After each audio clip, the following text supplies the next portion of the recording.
হোক আমার বাপ, বাপর না গেলে বাপর বিরুদ্ধে আমি প্রতিবাদ করুম, ওরকম ফলা আমি।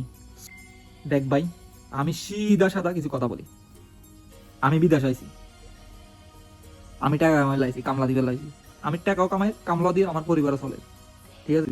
আমি সুখে আছি আলহামদুলিল্লাহ। আমার নিয়ে তোর বাবার দরকার নাই, ঠিক আছে। আমি কি লাফালাফি করি, আমি কি ভিডিও বানাই, আমি কি পোস্ট করি। শুন ভাই, আমি ফলাই, আমি আমার দেখতেছস না, আমি অন্যায় দেখলে আমি চুপ থাকলে আমার শরীরের রক্তগুলো মানে টলমল করে শরীরের ভিতরে, হ্যাঁ। তখন আমি আর নিজের কন্ট্রোল করতে পারি না, ভিডিও পোস্ট হোক যেভাবে হোক আমি প্রতিবাদ করে যাই। কারণ আমি ওরকম শিক্ষা নিয়ে বড় হয়েছি। অন্যায় দেখলে আমি চুপ থাকতে পারি না। হোক আমার বাপ, বাপর না গেলে বাপের বিরুদ্ধে আমি প্রতিবাদ করুম, ওরকম ফলা আমি। সো আমারে ডর ভয় দেখায় কোনো লাভ নাই, আমার চুপ দিচ্ছি না। অন্যায় যেখানে, প্রতিবাদ আমি করব সেখানে ইনশাল্লাহ।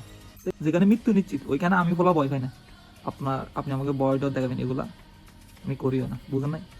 আমার সরকার তেল দিতে আইসে নিজের সরকার তেল দিতে পারছি না, আগে নিজের সরকার তেল দে। হ্যাঁ, তোর ভালো লাগলে তুই আমার পুকুর দেখ, ভালো লাগলে তুই আমার ভিডিওটা দেখ, না দেখলে ইয়াল্লা রো মাফি মুশকিলা। মালুম মালুম হোনা চাইয়ে। ওকে, বাই বাই। আমার